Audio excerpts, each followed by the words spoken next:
बिहार में फाइनली चुनाव के नतीजे आ चुके हैं और एक नया विवाद छिड़ चुका है। एक तरफ जहां महागठबंधन का वर्चुअल कोलैप्स हो गया है, तो महागठबंधन के जो सपोर्टर्स हैं, कांग्रेस के, आरजेडी के जो सपोर्टर्स हैं, अब वो इस बात को फिर से बोलने लगे हैं कि ये तो वोट चोरी का डेफिनेट एग्जांपल है। इतनी बड़ी जीत कैसे हो सकती है एनडीए की कि भैया 90-80% आपका सक्सेस रेट चल रहा है, स्ट्राइक रेट चल रहा है, एंटी इनकम्बेंसी बिल्कुल दिख ही नहीं रहा है। तो वो अपनी वोट चोरी के जो एलिगेशंस हैं वो और तीखे कर रहे हैं। और जहां तक एनडीए की बात है तो कह रही है कि एनडीए के आप लोग अगर काम नहीं करोगे तो फिर जीतोगे कैसे। देशभक्त के आज के एपिसोड में समझेंगे बहुत जल्दी से इलेक्शन रिजल्ट्स, लेकिन उससे भी ज्यादा इसका इंपैक्ट क्या पड़ता है, क्योंकि ये जो वोट चोरी और काम चोरी का ये जो डिबेट है, इससे आने वाली इलेक्शंस पे, खासकर कि उत्तर प्रदेश और बंगाल के इलेक्शन में काफी ज्यादा इंपैक्ट पड़ने वाला है। कौन सही है, कौन गलत है, कितनी वोट चोरी हो रही है, कितनी काम चोरी हो रही है, इसको समझना जरूरी है। क्योंकि जी बिल्कुल वोट चोरी भी हो रही है, लेकिन काम चोरी भी यहां हमें दिखने को मिली है।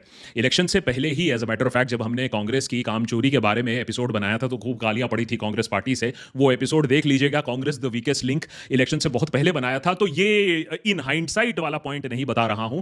अगर आप एग्जिट पोल्स भी देखें, आप एग्जिट पोल्स ना भी माने, मैं नहीं मानता हूं, लेकिन किसी ने कांग्रेस को अच्छे नंबर नहीं दिए थे। फैक्ट यह है कि आरजेडी का जो इतना खराब परफॉर्मेंस है वो क्यों है, इसको समझने की जरूरत है। और क्यों एंटी इनकम्बेंसी हमें नहीं दिखी, उसको ओवरकम करने के लिए एनडीए ने क्या किया, यह भी समझने की जरूरत है, खासकर कि आने वाली इलेक्शंस के लिए और देश की डेमोक्रेसी के लिए। क्योंकि इस रेट पर तो हम एक वन पार्टी नेशन ही बन जाएंगे, जहां ऑपोजिशन को समझ में नहीं आ रहा है कि हो क्या रहा है गलत, या फिर ऑपोजिशन अपने ही दुनिया में जी रही है। बहुत जल्दी से नंबर का खेल तो डेफिनेटली देख ही लेते हैं। अभी सारे रुझान तो आ चुके हैं, द कंफर्म रिजल्ट्स आते आते और भी थोड़ा टाइम लग जाएगा।